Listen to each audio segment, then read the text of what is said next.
وهدان نهاي maamulka sare ee gobolka Maroodi Jeex aanu halka kan hornimid guddida abaaraha ee qaranka taakulaynta abaaraha ee qaranka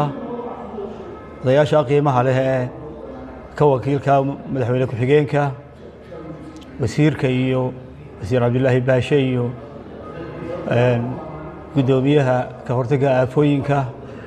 iyo Xuseen Deyr oo ah afhayeenka madaxtooyada Jamhuuriyadda Somaliland waxaan maanta halka kale aanu imid inaan qadar lacag ah oo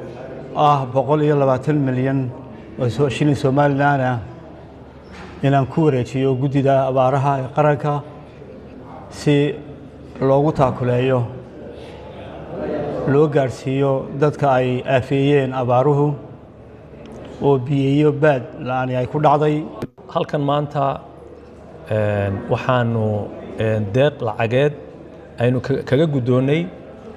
barasaabka gobolka Maroodi Jeex Professor Cadaad oo 120 milyan halkan jeeg ay ku qoran tahay nagu wareejiyey oo ugu talagalay in lagaga qayb qaato gurmadka abaaraha aad iyo aad baanu ugu mahad celinaynaa professorka waa nin runtii waxgarad ah waa nin aqoon-yahana waa nin dadkiisa u damqaday inuu dadka reer Somaliland in uu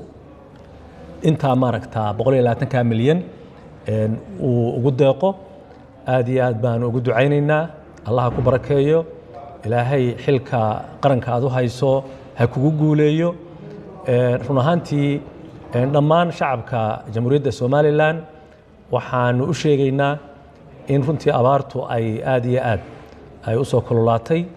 xaaladeeduna ay u adkaanayso inkastoo Ilaahay subxaanahu wa ta'aala raxmaadkiisii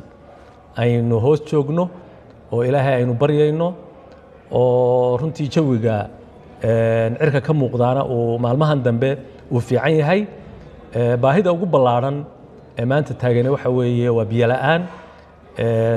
gobolada maaragta lagu sii kala daraado laakiin